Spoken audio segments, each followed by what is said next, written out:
Well, good morning, New Orleans. Hello, everybody, and welcome to the live Dattitude podcast on this Wednesday morning, special edition Wednesday morning here as I'm about to take a little vacation. So we had to do it on Wednesday instead of Friday. I hope that's okay with everybody. Episode number 127. I'm Jim Derry along with Jeff Duncan as we get together every week. We're going to preview the Saints at Browns on Saturday, playing on Christmas Eve at noon on Fox. Dunk, what's going on this morning? Not much, a little late start. My apologies. Scrambling around, trying to get extra coffee. I couldn't even get my second cup of coffee, so I'm not going to be quite as sharp as I need to be for this pod. Well, everybody needs a second cup of coffee. I only had one myself. Hello, Jerry. We're going to show you first. Thank you for joining us as we will all see. Jerry says games on CBS. Jerry says games on CBS. I will check that to make sure, and I'm sure he's right because when he says that, last time he corrected me, he was correct. So I'm going to take his word for it. And so ignore the graphic that it's on Fox. It's on CBS. Aspen Angel says, yay. And Jerry, also, Doug Mouton told me several weeks ago that it was going to be on CBS. When they switched the game, I just assumed it was going to be Fox. That's what you get for assuming. You know how that goes. All right, Dunk, we're going to start off this morning not talking about the Saints.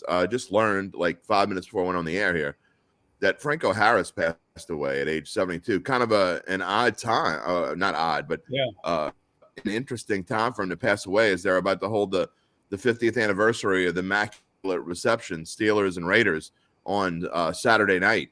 And, you know, I actually got to meet Franco one time. I'll talk about that. But I know you grew up in an area where there probably were tons of Steelers fans. Yeah, and that obviously is, you know, I was really young when that happened, but it was still, to this day, one of the most iconic plays in NFL history. And I got to meet Franco Harris when the last Super Bowl we had here. He was part of some of the legend group that at one of the events I was at. He could not have been a nicer person. I mean, really, really smart guy and loved New Orleans. So really sad to hear that news today. Interesting you say that because I got to meet him briefly before Super Bowl 36, I believe, Tom Brady's first Super Bowl, which was in New Orleans, and I was assistant sports editor back then. And I'm not going to speak ill of anyone, but he wasn't as kind to me. I'll just put it that way. But you know, it's funny though because I grew up being the Saints were so bad you had to have a second team when I was growing up. Yeah, everybody had a second team growing up, and mine at the time, it's funny how I lost that because I'm actually more fond of the Steelers now than I am of my second team, which at the time was the Dallas Cowboys. So I loved Roger Staubach. And I love Tom Landry, and I love the way the Cowboys played football. And so at least the Cowboys were in the playoffs every year, won a Super Bowl here and there. But I grew out of that quickly when Jerry Jones unceremoniously fired Tom Landry. I just didn't think you fired Tom Landry. But, you know, so back then, Dunk, as you well remember, in the 70s, even though they weren't in the same conference, the Steelers and the Cowboys were big rivals because they met often in the Super Bowl.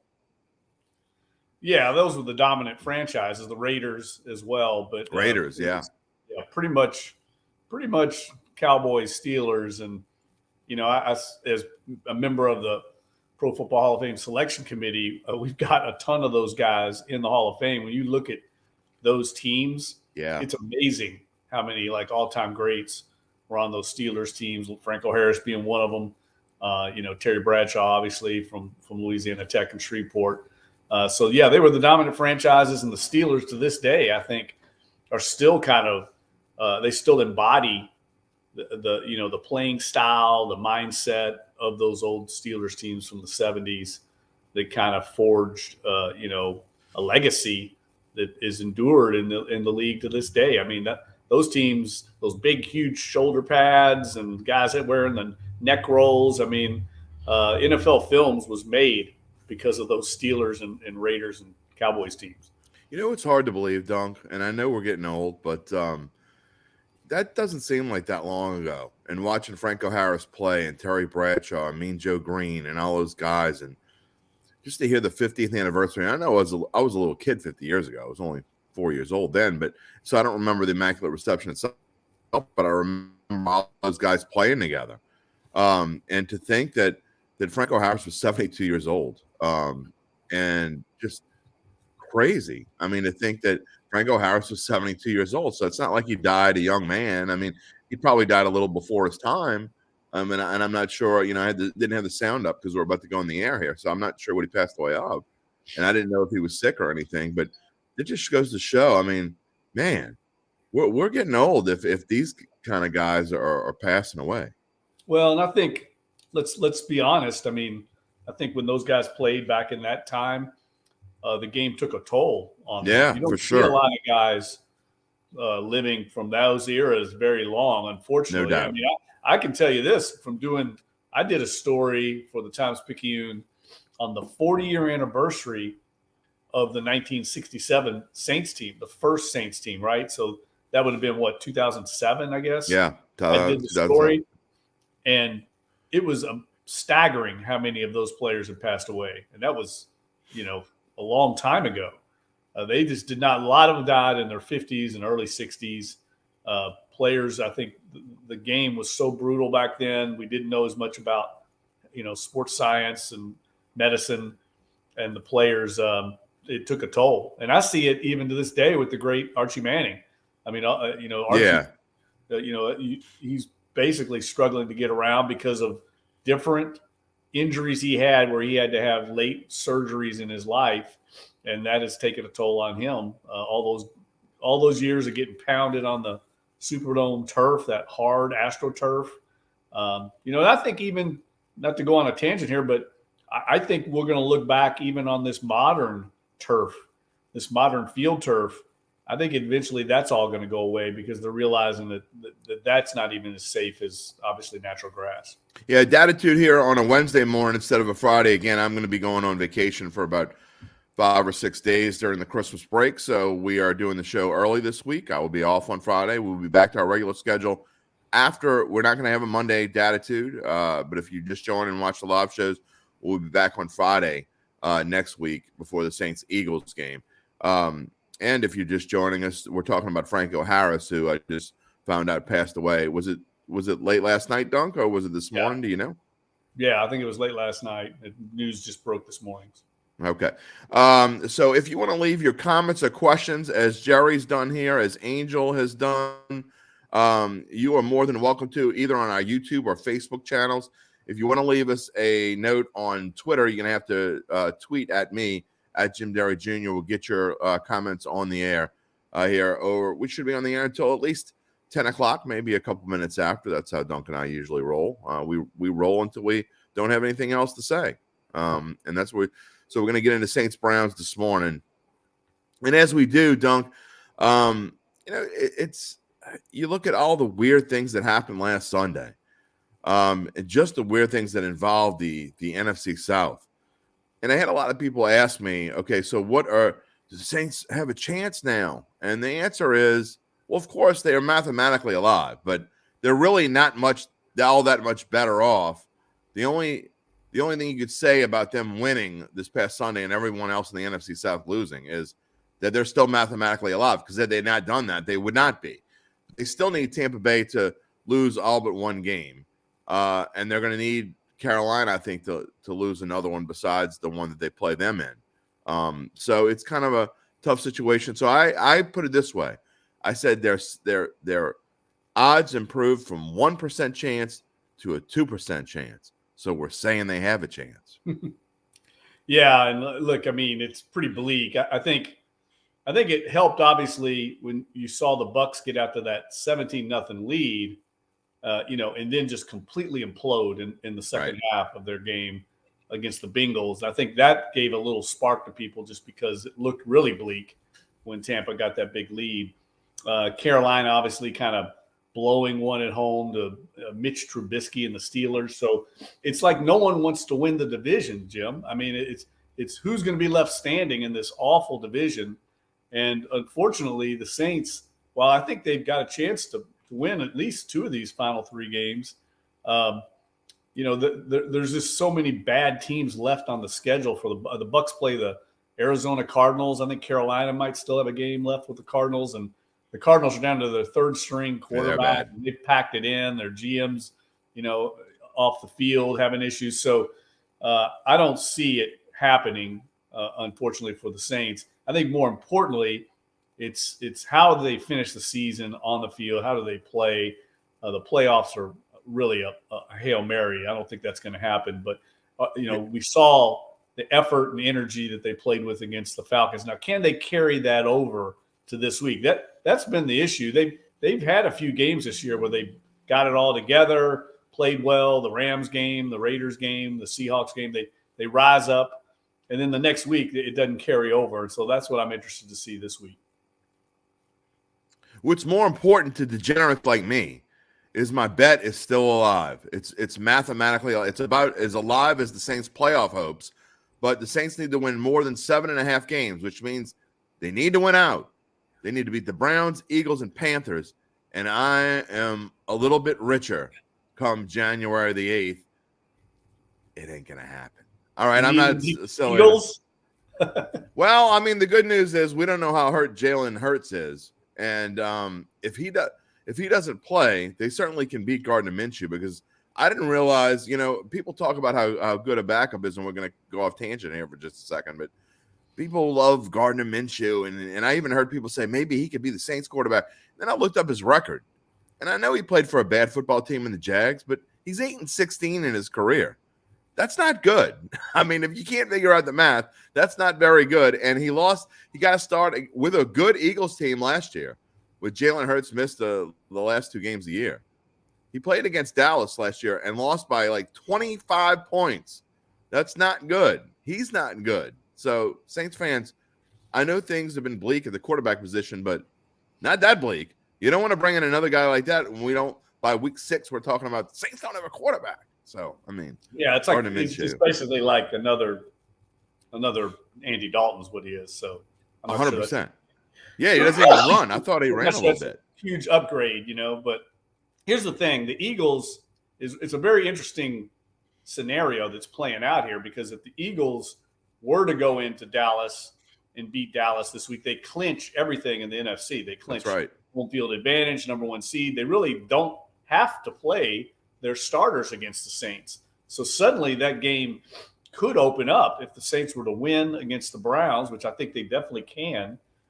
And then the Eagles were to beat the Cowboys. Now, I don't know if that's going to happen. I mean, the Cowboys are almost 7-point favorites because of the – Boy, did they lose a big one last week. And they're going to be salty, right? They're going to be salty. So I would think Dallas is a heavy favorite in that game, especially at the quarterback situation. 6-point – well, actually, it was down to 5 going into this morning. But the point is, the Eagles are going to need to win. If they lose to the Cowboys, they need that Saints game. Because they have to hold off Minnesota. So, I don't think even with Gardner Minshew, I don't see the Saints winning that game. I just would be shocked. I mean, their offensive line is dominant. They can run the ball with Miles Sanders. They've got a really good defense. That's a difficult place to play. The Saints will be huge underdogs in that game. They also need one more win to put away the Minnesota Vikings in the race for the number 1 seed, which is more important than ever last year and this year, because now when you get that number 1 seed, you're the only team in your conference that has a bye. Remember, it used to be number 1 and number 2, but not anymore. Only the number 1 seed gets a bye. So the Eagles will be playing for that. So if they lose to the Cowboys this week, they will be fighting hard next week. Look, beyond all that, let's just focus on when we get time. We can talk about because look, when the Saints are mathematically out of it, we're going to talk Saints whoever they play, but we are also going to focus a little bit on the NFL scenario, something we're probably not ready to do 100% just yet. And that leads me into Saints and Browns. Are you going to Cleveland this weekend, by the way? No, I actually got out of it. Good for you, crazy. My friend. Supposed How'd to go, but not having to go now. I mean, it looks like it's going to be the coldest game in the history of the Saints franchise. I didn't realize that. Oh, yeah. Nothing even close, really. So they'll be – I mean, we're looking at wind chill factors below 0. They've never played in a game that cold. So spending Christmas Eve, even though I love my job, and look, the one thing that did stand out was I've never been to this new Cleveland stadium, so it was kind of one I wanted to check off my list. I've been to every stadium in the league except for SoFi, the new Raiders stadium, and this Cleveland stadium. So I kind of wanted to check that off. And look, you mentioned earlier about growing up in Louisville and the Pittsburgh. Actually, I grew up being a Cleveland Browns fan. Really? When I came to New Orleans, I really learned to relate to Saints fans because at the time, the Saints hadn't won a Super Bowl. They'd had this passionate fan base. They'd been frustrated. And it reminded me so much of being a Browns fan. I mean, the Browns that came so close all those years, the fumble, the drive, Brian Sipes interception. The Browns have never been in the Super Bowl, ever. Not even been in it. They're one of the original franchises. And the other thing that's a parallel, JD, is they've never been able really to solve the quarterback issue in Cleveland. Reminded me so much when I first moved here before Breeze took over and changed the course of the franchise. The Saints' frustrations with finding a franchise quarterback. So right. I think they have a lot in common, the two fan bases. Yeah, I mean, you look at the Browns, and other than Brian Sipe, Bernie Kosar, I mean, I'm not sure that I can tell you a Cleveland quarterback before like years ago. I'm trying to think back. I mean, none of them stick out. They had Otto Graham. Otto Graham was like a star. Oh, that was like right. That's before my time. And so that means it's a long time ago. It's before my time. But, the Browns are similar. Browns have never been in the Super Bowl. Lions have never been in the Super Bowl. Hard to believe. Those original NFL franchise teams never been in the Super Bowl. And the Browns were so close. That was what was so drive, brutal. the Elway drive. Oh, my gosh. The drive. I mean, the Browns. I mean, those were just some of the most heartbreaking losses in the history of the NFL. John Elway just sticking it to them. So their fans are very passionate. That's football country. They have great support. That game's going to be, I think, a defensive slugfest. Whoever can make one big play probably on offense will probably win the game because I think it's going to be a field position battle. It's going to be so cold. But I think the Saints have a great shot. I mean, this is a team they can beat because they play a very similar style. Here's a stat for you as we show the totals here. Spread is this was late last night. I did not check this spread this morning. The Browns were 2.5-point favorites. You got to lay 120 though to get that 2.5, which means they think it's about a field goal. It was 3 for much of the week. The look ahead line was 3. It was 3 until like late afternoon yesterday. I went 2.5 minus 120, which tells me it's probably going to go back to 3. So if you want to bet on the Browns, now is your time. It's not going to stay 2.5. I promise you. Money line on the Saints plus 130, which means if you want to bet on the Saints just to win, it's $100. You get $130 back if you win. Now, here's the interesting thing. For those of you that don't bet that often or don't bet at all, you see that total 32? What that means is the lines makers have put a number on this game. They think there'll be 32 points. That's the number you can bet on. 32 points scored in this game. If you want to bet the under, and that number is usually somewhere around 40 to 45 for a high-scoring game. It can be as high as 50 or 52, 53 in the NFL. 32 is so low, Jeff Duncan, that if it stays 32 or goes lower, there are only 10 other times in Saints history since they started keeping track of this in 1979 that they have had a total of 32 or fewer. In fact, it would be the first time since 1993 that the Saints have played in a game where the total going into the game was at 32 or fewer. If it goes to 31.5, it would be only the 6th time in Saints history that they have played with a total that low. So, and the Browns have only played in 7 games in their history, and they played a lot of snow and a lot of junk and a lot of they've often been running teams and have good defenses. So the Browns have only done it 7 times where they've had a total going into the game of 32 or fewer. So that is extremely low, and it shows you how nasty it's going to be in Cleveland on Saturday. Well, look, and I think more important than the actual sub-zero temperatures is the wind. I mean, that stadium is right up there on Lake Erie. The winds are projected to be like sustained around 25, 30, even up to 40 miles per hour. So passing is going to be difficult. The kicking game is going to be affected. It's going to be nasty. You're right. That's the perfect word for it. But I think the Saints team is kind of built for these kind of games, defensive minded. They can, now they're going to lose Cesar Ruiz. We saw that news yesterday. Yeah. Finally got their offensive line back intact last week. They played very well against Atlanta. And then, of course, they lose Ruiz. We don't know what that injury was. It looks like something to his foot, but he's on IR, so he's out. So they're going to have to shift around the offensive line. We might finally see Trevor Penning. I'm interested to see what they do with that opening, if they move Penning into guard or play him at left tackle and move Hurst over to guard. I think Hurst is more likely to move to guard, don't you think? I would think if they do that, or they could just keep everybody intact, keep Penning in his role as the sixth offense, sixth lineman, and then move in like Calvin Throckmorton or somebody there that's got a little more experience. But it'll be interesting to see what they do. But having said all that, the Saints should be able, to be in this game, just because the Browns are, even with Deshaun Watson back, their offense has really struggled. They're obviously a very heavy run team, and the Saints still, even though I know they gave up a lot of yards last week to the Falcons, they're still a good run defense. So it'll be a test for them.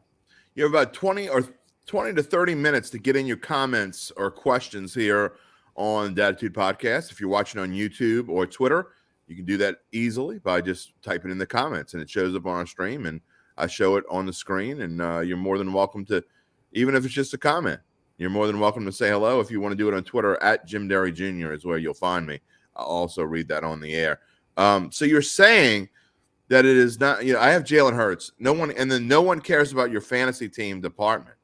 I have Jalen Hurts. Okay. He's carried me to the semifinals. So this is not a good week to have Jalen Hurts being hurt. And then potentially next week in the championship game or the consolation game, God forbid.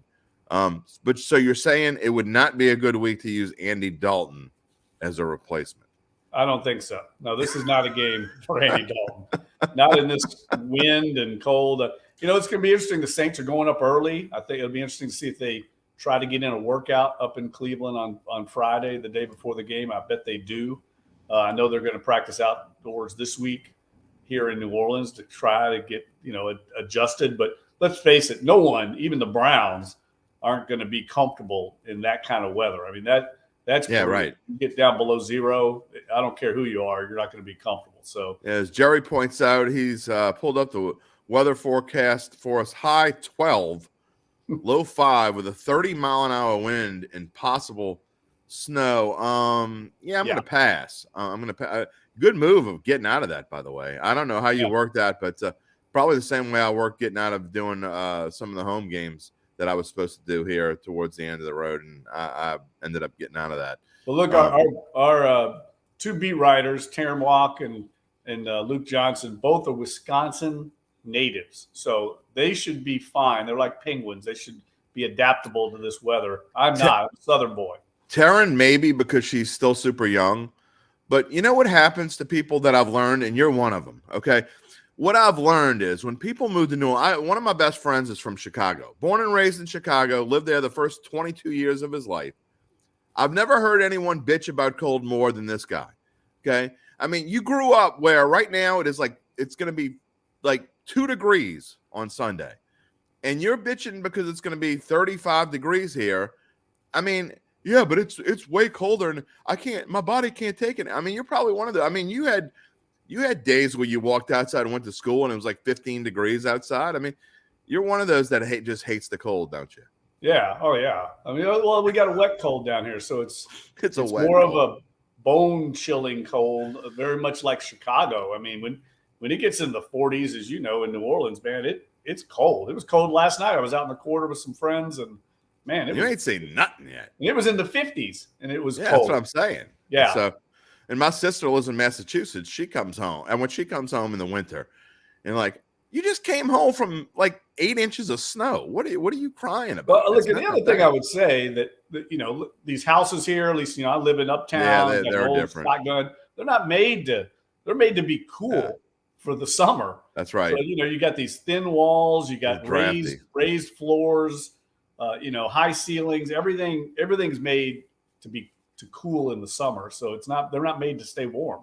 Well, anyone who's listened to me over the past however many years knows I like to talk about the weather. I really think I should have been a meteorologist because I do talk about the weather a lot. It's just something that I do. So what happens when you start getting old, man? well, I did it when I was young too. So I thought I was Nash Roberts. I used to like get me a little board and draw my own. I know how to draw a hurricane symbol, because I used to practice it. I wanted to be just like Nash Roberts. Instead, I'm like Jeff Duncan. So that's what I grew up to be. I mean, you took the wrong path, my friend. I most certainly did. Because look, in sports betting, you have to be right at least 55% of the time, or no one with any respect pays any attention to you. In meteorology, you can be right like 25, 30% of the time. You're like, wow, that guy's Bob Brack. He knows what he's talking about. And so, I mean, I certainly took the wrong path. Let's get back to football. Saints, Browns. All right. So one of the things you said I find interesting, I'm going to put this graphic on that I like to show every week. And here's what I don't like. And I don't want to give my pick away just yet. But there is one stat against stat that absolutely jumps out to me in a cold weather game, and here's why I think the Saints are in a lot of trouble this week. You look at rushing defense for the Saints, 23rd in the NFL. They gave up 139 yards and a touchdown to some dude named Tyler Algier last week. And this week they're going up against the 5th-ranked rushing offense that I think is actually better than 5th, because Nick Chubb, I'm not sure how they're going to stop Nick Chubb. And this game might be over in 2.5 hours because it's going to be run. Let's run it and get the hell out of here. The name of the podcast, Dattitude, that's what the Saints are going to have. I mean, it's going to be about their attitude. It's going to be cold. It's going to be miserable. And we know exactly what Cleveland's going to try to do with Nick Chubb. The Deshaun Watson has not really kind of found his groove yet in the passing game. They don't have a lot of vertical threats. So it's pretty simple, and the Saints are going to have to – and that's what Atlanta did. I mean, Atlanta couldn't really pass the ball down the field at all with Desmond Ridder. Yeah. They didn't try. Everybody knew what they were going to do. But, look, I also think that's a little misleading in that Falcons game because the Saints were playing for a lot of the game with a double-digit lead. So they were kind of willing to sit back in their base defense, let them run the ball. They would give up those 4 and 5 yard chunks, and they were just grinding time off the clock. Now, it almost came back to haunt them, but I think they were willing to give that up. And I couldn't believe how many first downs the Falcons got by like this much. They were getting like 4 yards, then 3, then it'd be like 3rd and 3, and they'd get 3 yards and an inch. And they were willing to kind of methodically do that. And those yards ended up adding up. But I think the Saints were fine with it because it was taking a lot of time off the clock. They weren't giving up that explosive quick strike play. So a little misleading to me, but I was actually came away. You sounded a little derogatory about Tyler Allgeier, I think it is. That guy's good. He's going to be a good player in this league. He was a 5th-round pick out of BYU. I'm telling you, he's going to be good. This time last year, he was wondering probably if he would even be drafted. And he did have a good – I was joking about people don't know who he is because I actually knew who he was last year because I actually paid attention as we go in the draft, and I knew a lot about him. So I'm joking in that aspect. But he had a very good end of the season. I think he rushed for 1,300 or 1,400 yards last year at BYU and was a good back. But still.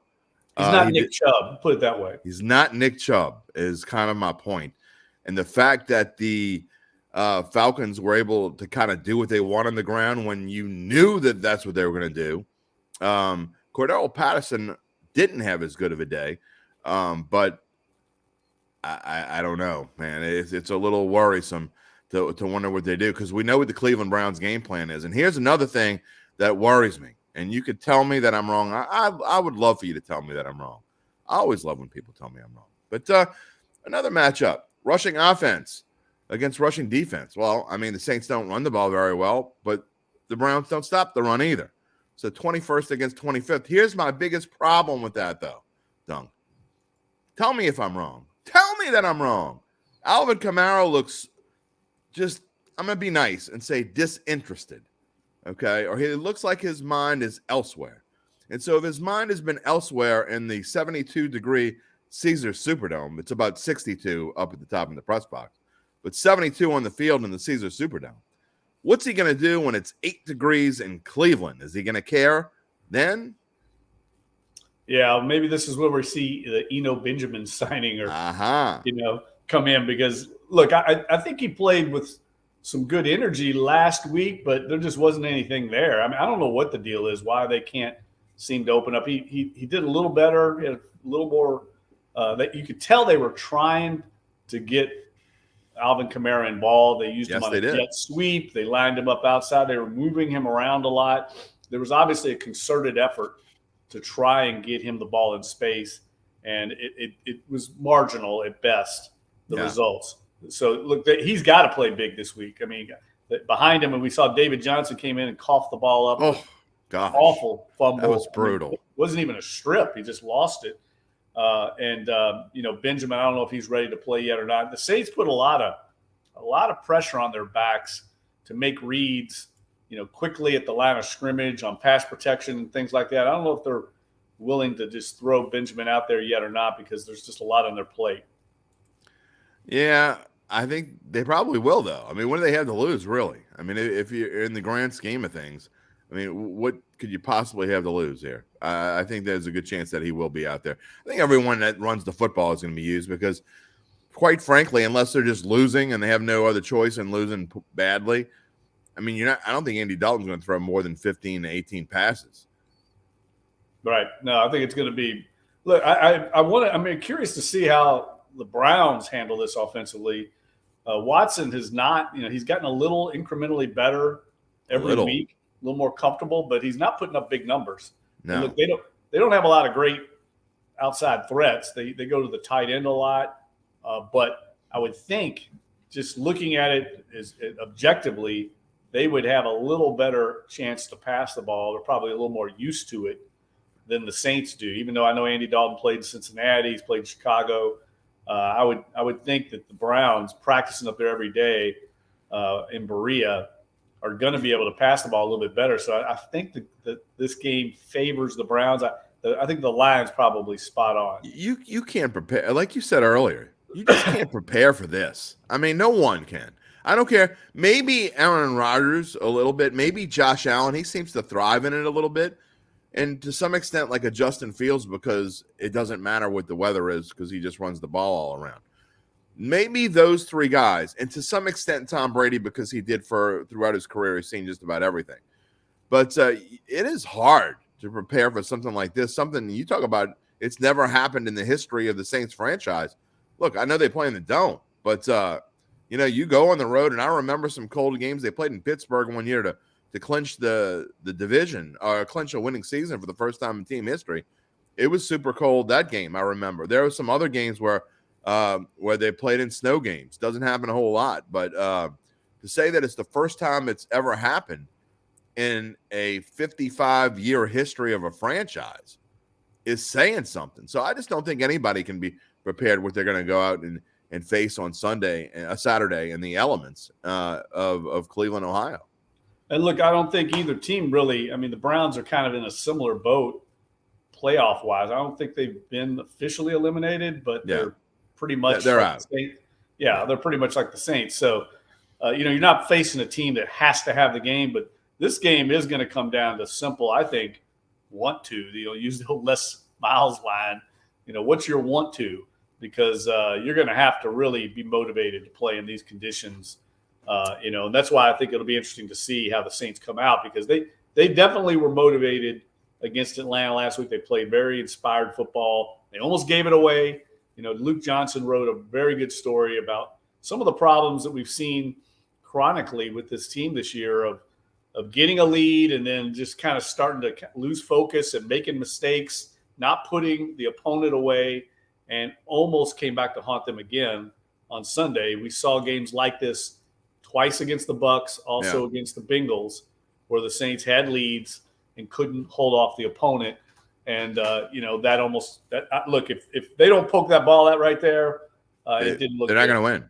Yeah, if they don't poke the ball out at the bare minimum, it's going to overtime because Younghoe Koo's not going to miss a 40-something yard field goal. I mean, even if they don't poke the ball out there and then they go 3 and out from there, Younghoe Koo is going to make that field goal. It's going to go into overtime, and I don't think the Saints are going to win in overtime.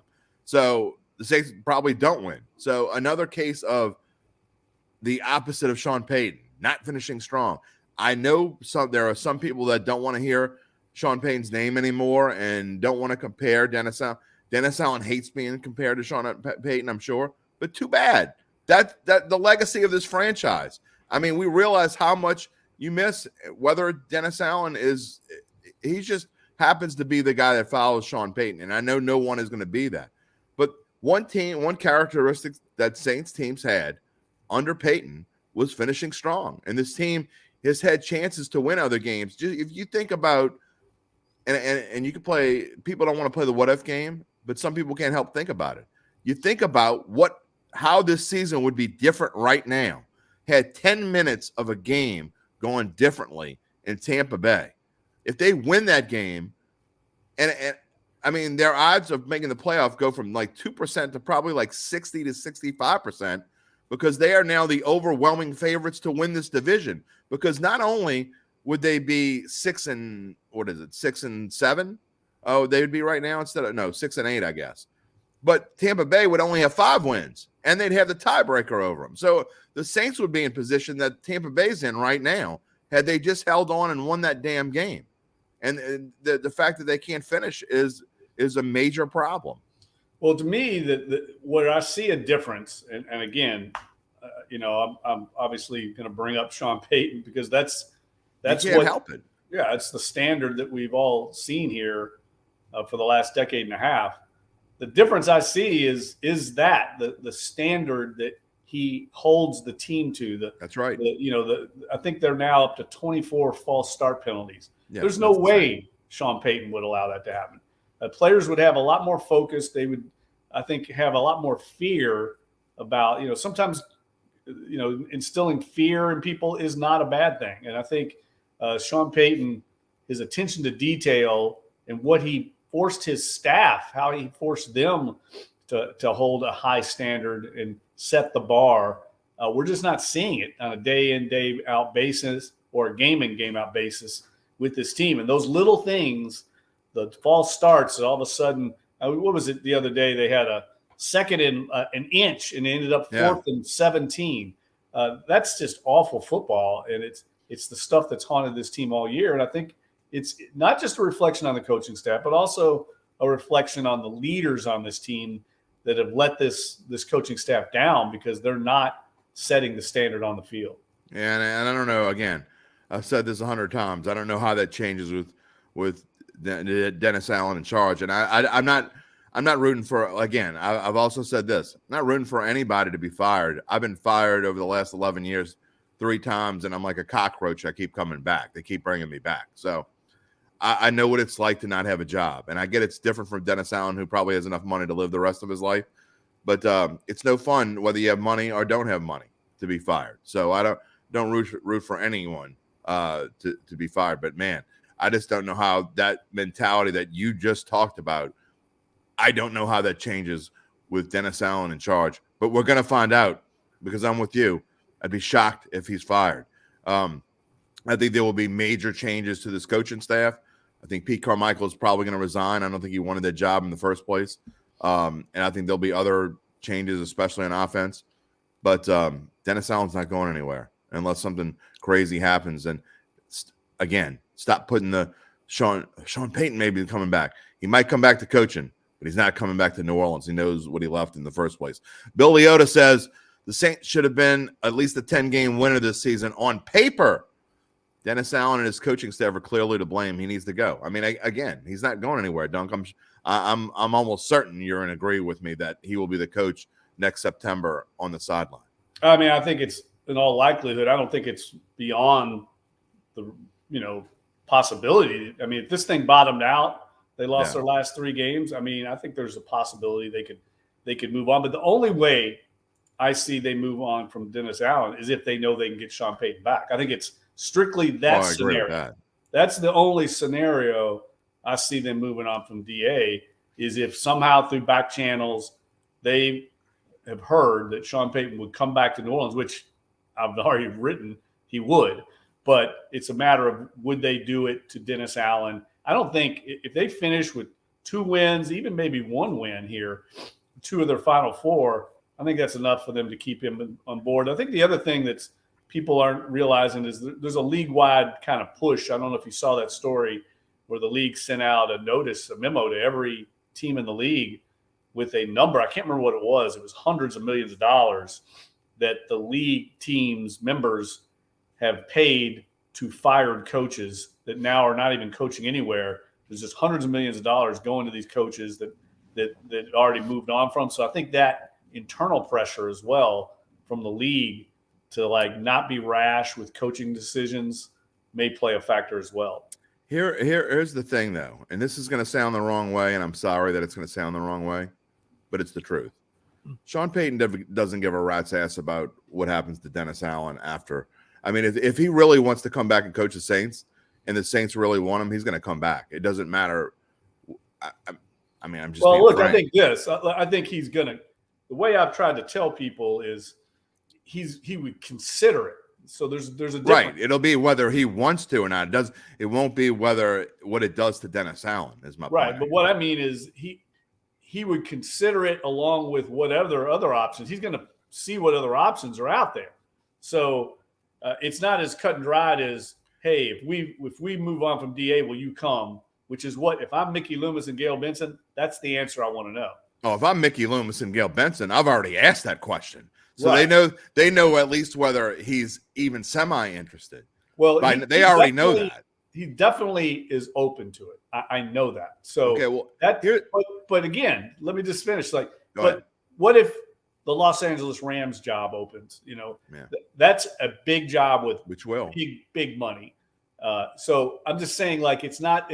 So I think that's the biggest problem is, even if he's considering it, the Saints have to know you're in.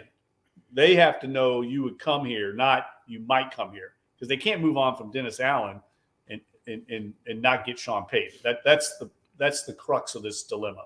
The Saints have something going in their favor, I think, as far as Sean Payton coming back, and something strongly going against them. What they have in their favor, I think, is there aren't going to be a lot of jobs that I think Payton would be willing to take, or maybe not jobs that are willing to pay what it's going to take to get him. So I've heard a lot of talk about the Los Angeles Chargers, and it would be a great fit for him. And Justin Herbert would be a great quarterback for him to go mentor.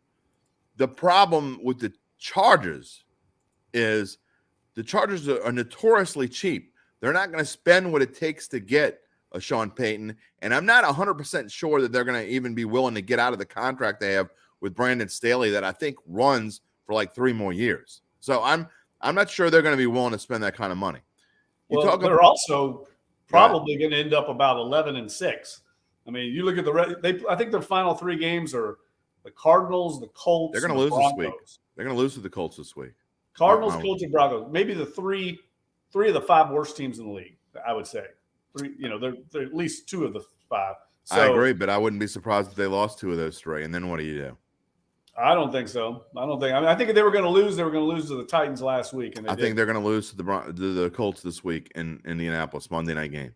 We'll see. Well, they might, but they're still going to make the playoffs, even if they win 2 of their 3. Probably. They probably will. But the thing is, I mean, there's been all this talk, and so I scratched them off the list. Is my point. I think that the only 2 places that he would even think about going that or have the potential to be open are both in the NFC West. And Arizona with Kyler Murray, and now Kyler Murray might not play until the middle of next year. Cliff Kingsbury, though, he's another guy who has like 3 years left on his contract. I think he just re-upped. So really, that brings me to the Rams. And I don't think Sean McVay wants to coach anymore. He talked about retiring before the season started. But does Sean Payton want to go to a team that has Matthew Stafford, who's starting to age? It's not like they have some young quarterback he can go mentor there. So that's going to be. Yeah, but I don't think that. I think people are doing too much over analysis there. I mean, Sean Payton is the most important thing he's going to look at is the franchise's functionality. Yeah. The functionality of ownership, the deep pockets. Right. He's going to look at the big picture of can you win. He isn't going to look at the short term, which is, do they have a quarterback right now? Do they, what's their cap situation? He'll fix all that. He's a confident guy. He came to New Orleans when the whole city was underwater. They had no quarterback, and he was confident enough to come in here and do it. Now, he's not going to go somewhere where there's not that strong ownership, strong management. That's for sure. He's going to stay put on the sidelines and continue to do TV. He's happy doing what he's doing. He doesn't need the money.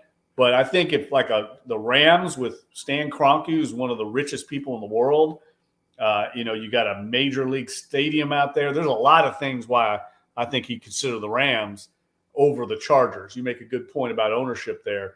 The Cardinals are the worst situation in my opinion. No one wants to coach. No one. I don't think there's any way he goes to Arizona. Anyway. Yeah, I agree. So I think it's going to be somewhere like the Rams. That's a big, strong. Like the Broncos would be interesting to me because they do have new ownership, but they've got a kind of an iffy situation right now with Russell Wilson tied into that major contract. But they're probably willing to make a move on Nathaniel Hackett. And then you've also got David Tepper in Carolina, who I guarantee you has put out feelers to Sean Payton and his representation. But would Mickey Loomis allow Sean Payton to go in the division? No way. So that's not going to be a possibility. And I would not be surprised at all if Pete Carroll, I think at age 72, decides that that's the end of the line for him. I mean, Seattle, they had a great start. They're not going to the playoffs. I mean, they're just not going to the playoffs. I mean, so they're going to choke away what was a great start. Excuse me, Geno Smith turned back into Geno Smith.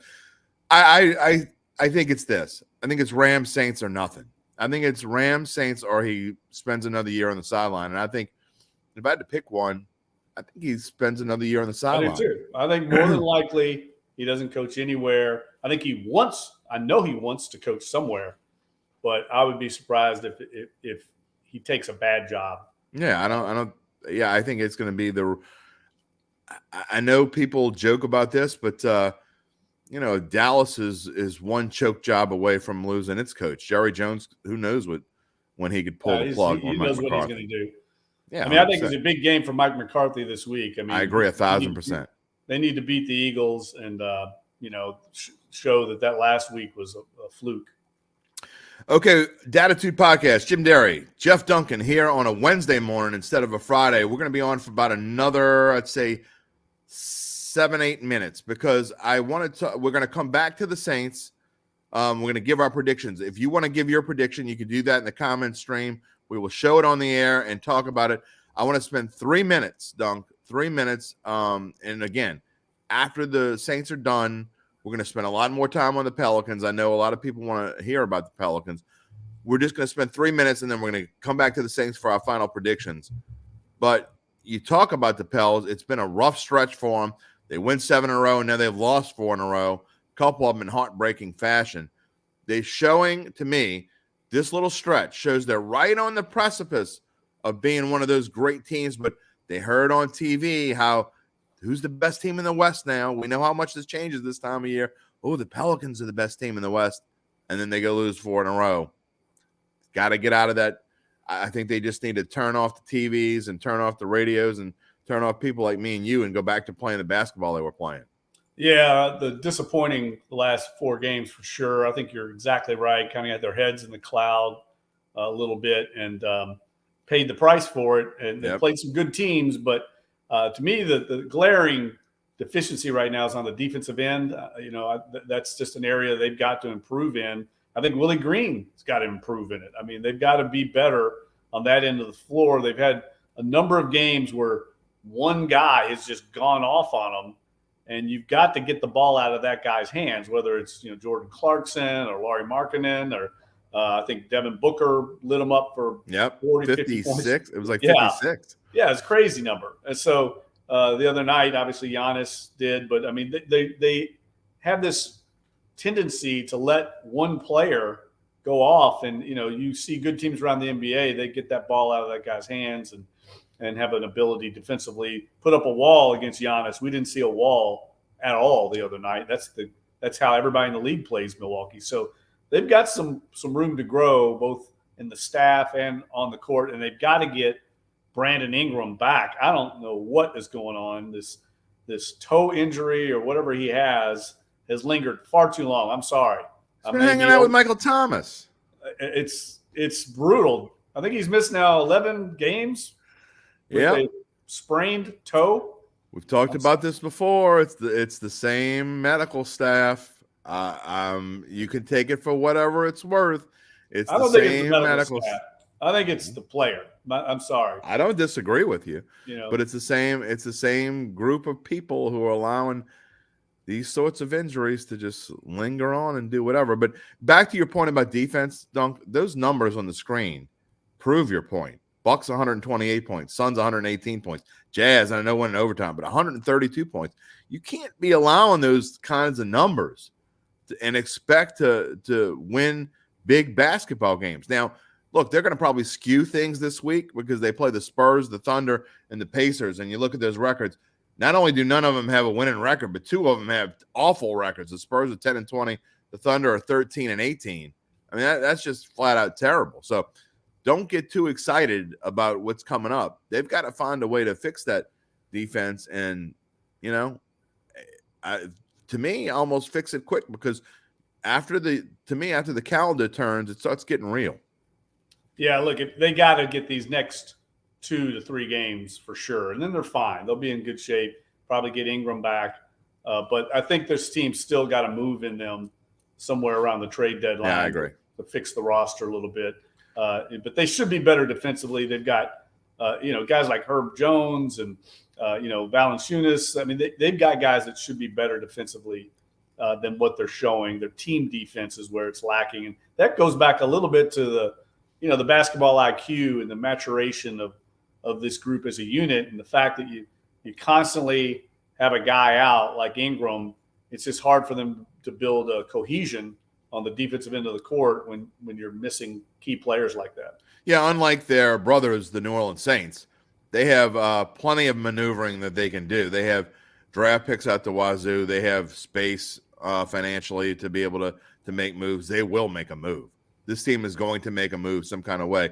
Now, they may end up losing a player that you really like in the process, but they are going to make a move. It will be interesting to see as we go down the stretch. All right, I know we have been on long enough, 53 minutes as I look at the clock there. So I want to get back, and it is prediction time. Jeff Duncan, Saints at Browns, and if you just joined us or you like the groundhog and you just popped your head out somewhere to see, oh, it's not that cold, and maybe it'll be fine in Cleveland. You are wrong. It is going to be frigid, downright frigid in Cleveland on Saturday, Christmas Eve. I'm sure everybody – I said this on my podcast the other day, Dunk. Can you imagine if you were a Saints fan that said you were trying to pick somewhere to go? I don't have a big family. We'll go to Rock and Roll Hall of Fame, have some fun in Cleveland on Christmas Eve. It'll be fun. It might be a little chilly in the 30s or something. Maybe we'll see some snow. And then you find out it's going to be like 6 degrees. Can you imagine if you plan that back in August or September? Yeah, that's one I would not have booked. I mean, I'd probably spend my whole day in the Rock and Roll Hall of Fame instead of going to the game. I've always wanted to do that. That is a little bit of a downer for me not getting to go there. But as far as predictions, JD, this is a game, man, I don't have a good feel for at all. I do. I go ahead. I nailed last week's game. I thought the Saints would win, but I thought Atlanta would cover, and I was accurate on that. This game, I mean, I think the Saints could easily win it. I think the Browns could easily win it. I don't have a good feel because I just think these conditions are going to make it so difficult that one play could turn this game. If somebody gets a 10-point lead in this game, I think it's going to be hard to come back from considering the wind and the conditions that are going to make passing difficult. So I do like, and I'm a big believer in this. Maybe I might put too much emphasis on this when I do analysis, but I do like the Saints catching the Browns after a big win. I'm big on that kind of thing in the NFL. You get a team they're at home, the holidays, they might be a little distracted. And the Saints, I know, have not been the most consistent team, but I think they'll give great effort in this game. So I think if I had to make a pick, I would take the Saints, maybe even outright to win the game. But that 32 total, I think is going to be pretty accurate. I can't see it being a game in the. I think it's going under. Yeah, it could be. A lot of field goals, which doesn't make me feel great about Will Lutz. It's hard to kick a field goal in 30-degree weather, a 30-mile-an-hour weather. The Browns kicker, of course, is Cade York from LSU. So He's an excellent kicker, but I do think it's going to be a field position game. This is a game that Dennis Allen's very comfortable coaching in. This is his kind of game. He's not the kind of guy you want to get in a shootout with, but in a game like this, he knows how to play field position. He knows how to punt on 4th and 1. So he's. I think the Saints have a great shot of winning this game, but I think we're going to, again, we say this every week, but you're going to be able to tell early on the Saints' body language, their energy and enthusiasm. We saw it last week. Now let's see if it carries over. Well, there's no Mike Bell, so everybody should have the right cleats on, right, Good Jeff point. Duncan? So we'll see what happens. All right. And they used to, remember, spray paint the grass up in Cleveland because it was always brown. Right. See if they do that.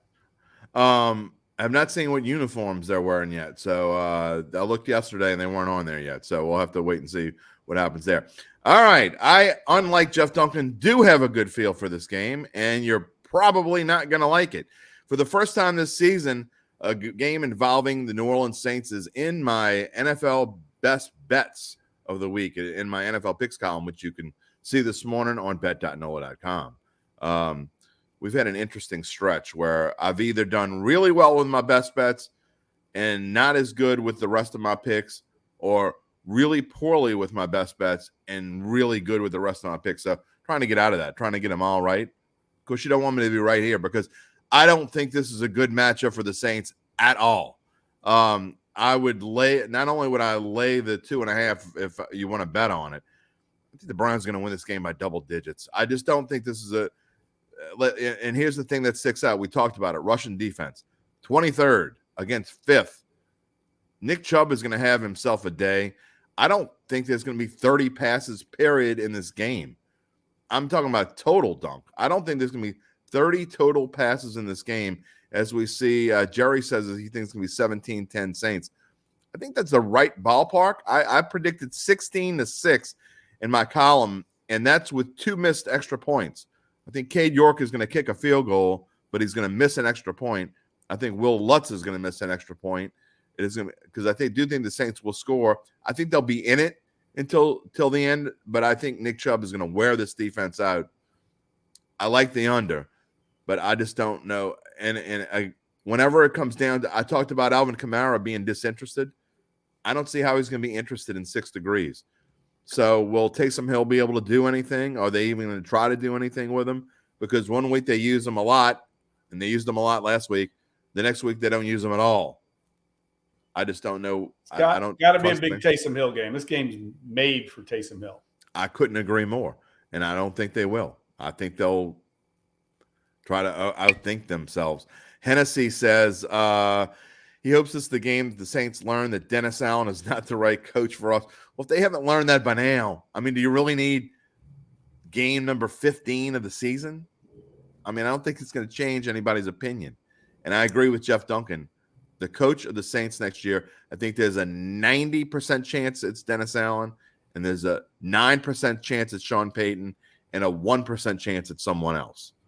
So how do you think about those percentages? Though? Yeah, I would say that's right. Maybe even a little higher for Payton. I mean, it's all going to come down to these last. Look, if they get beat double digits Saturday, I think that door opens a lot further. And he doesn't finish well with Allen. I will say this as well, and Dunk kind of alluded to it earlier before we go off the air.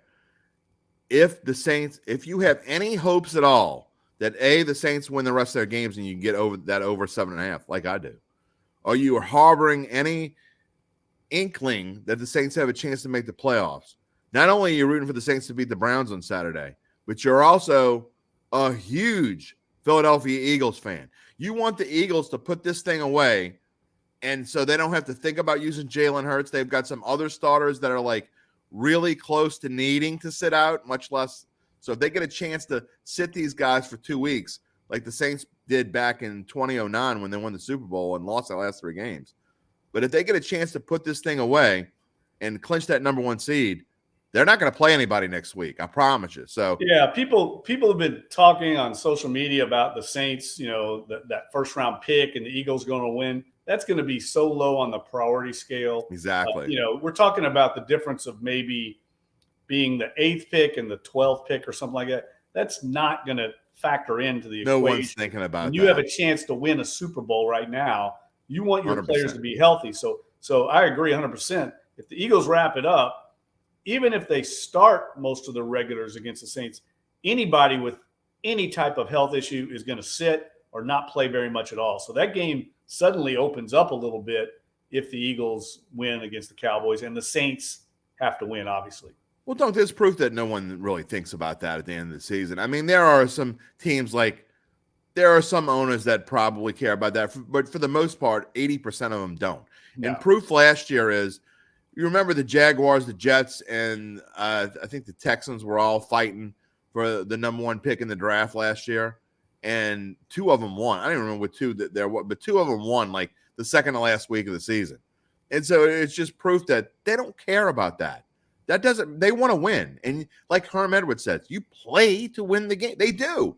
None of these players are going to go out there and try to lose on purpose. As much as I've been on the Saints' ass all year long, they're not going out there to lose on purpose. Yeah, and the difference between who you draft with the 8th pick and the 12th pick, I mean, exactly. It's really arbitrary. It's not 100%. Significant enough to risk an injury to a guy when you've got a chance, a real chance to win a Super Bowl. That is what the Eagles are going to be prioritizing, not this draft pick they might get. Exactly. And are they like trying to move up as much as they can and try to have a shot at Bryce Young? They don't need Bryce Young. They don't need a quarterback. It's not a year where they need to worry about that. Exactly. So I agree wholeheartedly. They don't care. They would much rather win a Super Bowl this year, and they're going to worry about the health of their players. And that's why I think all this facade of Jalen, yesterday you saw on Sirianni talking about Jalen Hurts, the toughest dude he knows, and he might even play this week. He ain't playing this week. Okay, if he plays this week, they're dumb. The Eagles are super dumb if they even take a chance. You're talking about a shoulder for a running quarterback. I mean, it's a passing shoulder. Jalen Hurts is not playing this week, and he's not playing next week either. And so, I mean, I don't think he's going to play again in the rest of the regular season. So get ready for the Gardner Minshew. They basically just need one win to wrap this thing up. So they got to win one of these final games. And exactly. If I were them, I'd do like the NBA approach. NBA coaches, when they have these back-to-backs, they determine which game they want to win. Right. And then they rest the stars the other game. I think if I'm them, just throw this game to the Cowboys. It's meaningless in the grand scheme of things. And then come back and beat the Saints the next week at home and wrap everything up. Then you could rest everybody. The final week, you'd have 2 weeks of rest to get ready for the playoffs. That's the course I'd take. Yeah, and they already know they can beat the Cowboys. They beat them earlier in the season. So, who cares if you play them in the playoffs? Because you might. They'll worry about that then. All right, Dunk, it is about that time. You are not going to Cleveland, so you're going to have Christmas in New Orleans. What are your Christmas plans? Well, Christmas Eve, I'll be traditionally in our group. We have a big table at Clancy's. I know that might shock you. It does. It shocks the hell out of me. So I spend it with a group of friends. We have a great time. It's always a tradition there. And then, look, I'll be working, unfortunately, for most of Christmas Eve on obviously the Saints game, watching that and writing. And then the next day I'll be working again on Christmas Day. So it's pretty sad Christmas for me because I have a lot of work to do this weekend. Well, I'll throw an open invitation. If you want to drive to the North Shore, we're going to have a big dinner on Christmas. And I don't think I think the family's spread out. So it's going to be a quiet one at the Derry house on Christmas Day. If you have nothing to do, you're more than welcome to have dinner up here. And look, I'm going to a Pelicans game. I'm excited about it. First one, I get to go as a fan. So I'm going to enjoy that next Wednesday. I think they're playing the Timberwolves. So anybody run into me at the Pels game next Wednesday, come say hello. And maybe we'll give you a shout out on the Dattitude podcast. Meanwhile, we hope all of you have a just wonderful Christmas, no matter what happens with Saints Browns. It really doesn't matter in the grand scheme of things. It's about family. It's about friends. It's about people you love. And we hope you get to spend time with people you love this Christmas. We know it's going to be cold, so bundle up.